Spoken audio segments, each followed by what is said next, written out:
may shoot me with your words, you may cut me with your eyes.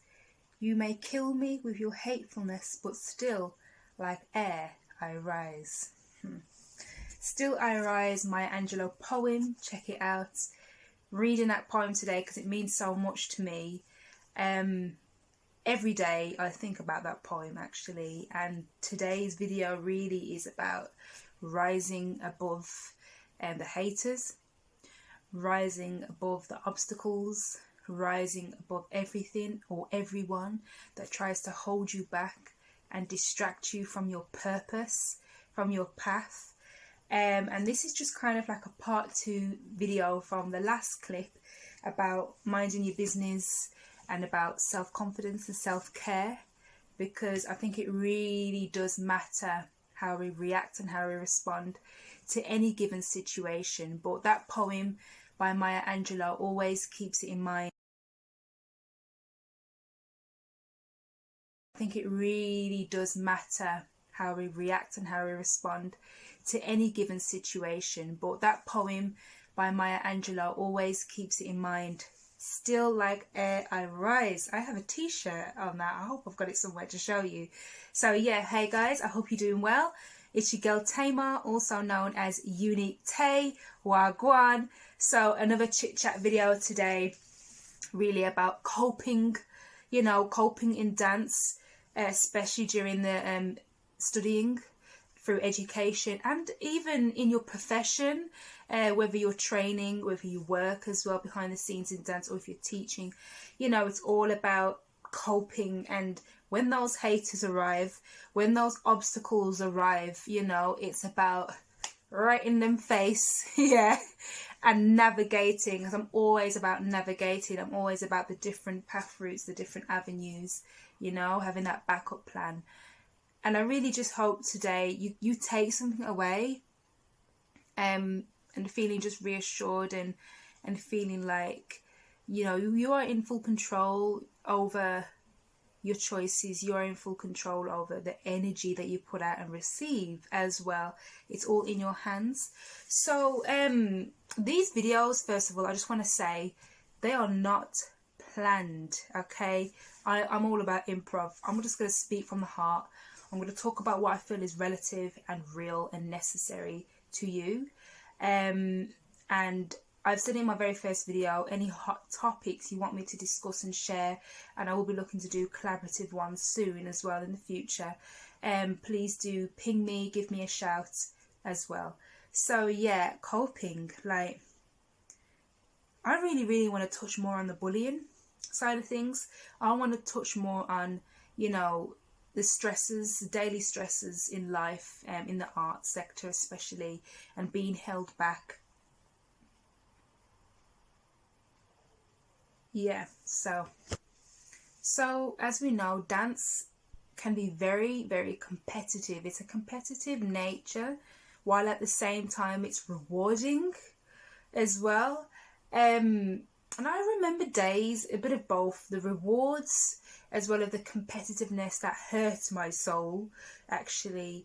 You know, with the hurt and the pain, for example, that I've been through dance and how I coped, a lot of it had to do with the representation again. A lot of it had to do with how I looked, because apparently that mattered first, before my ability and before the very obvious and blatant drive and passion and commitment that I had. The look definitely held me back quite a bit, and I don't allow that to hold me back anymore. Yeah. I went through phases, you know, where I was told that my shape, the shape of my body was either out of quite disproportionate, apparently. Also times I was told that I look heavy. I don't know what that means. And even my hair, down to my hair, were other things that were quite harmful psychologically, to be told that the things I can't change is causing a problem to others. And when you go through that at a young age especially, it's really hard to articulate and express how that's making you feel. It's really hard to really go back home as well to say X, Y and Z, or, you know, I'm not in this, I haven't been chosen for this, I'm not considered for this because of what grows out of my scalp or because of how I look straight away. That's really, really hard to cope with.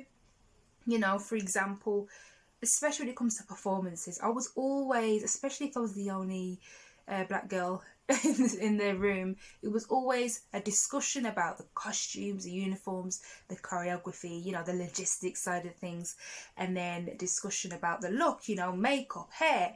Every time it came to hair, it was always, oh, Tamar, what are you going to do? I'm going to style my hair just like you, what do you mean? And I remember a time it was a bit like, oh, we're going to crimp our hair.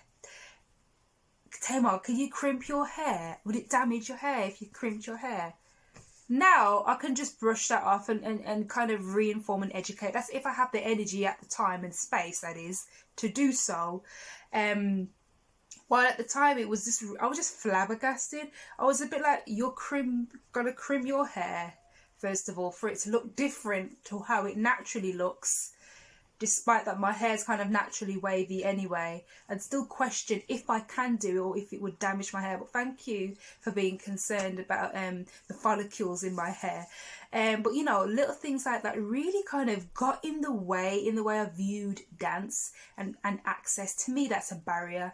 A hair is just the tip of the iceberg, really. And then again, the body shape as well, and even down to the tights. I mean, this is very typical across dance worldwide. I know that there's more accessible dance wear that match skin tone, which I love and adore and appreciate. And I know many other young girls would just it would allow that confidence and break down those barriers. That's all I've got to say. But you know, with me at the time, being told that you stand out or made to feel that way, it was very, very uncomfortable, and it really got to the stage where I'm like, I cannot cope, I can't deal with this anymore. Why am I here in dance? Is it for me? And that's why it goes back to the very first and second video I think I put down, was touching on representation, because without that, in however you choose to define representation for those people who are watching, and however you choose to define diversity as well, it really does bottle down to, you know, how you're going to react and respond to that, and who do you have around you to support you, who do you have around you to correct that, to re-inform you, to educate you, to inspire you, empower you. The list goes on. All of those things do matter, and that's part of the reason, the motivation that got me to do videos like these, because I do wish that there was somebody else out there doing it that I could look back on. I don't think that YouTube was that big then though, but yeah.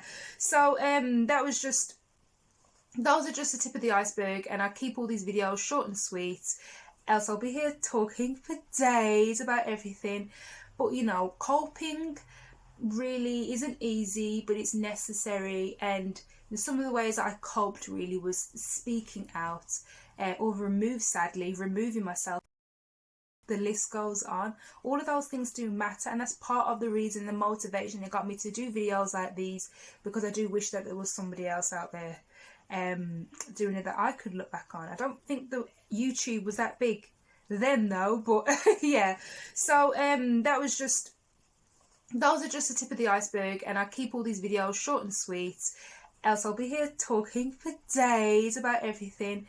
But you know, coping really isn't easy, but it's necessary, and some of the ways that I coped really was speaking out, or removing myself out of situations and circles, and going where I am celebrated, going where I feel I'm most deserved, and not putting up with it there and then at the time. But now today I definitely do speak up a lot more and inform those people who are misinformed, rather than keeping quiet and silent and move the other way.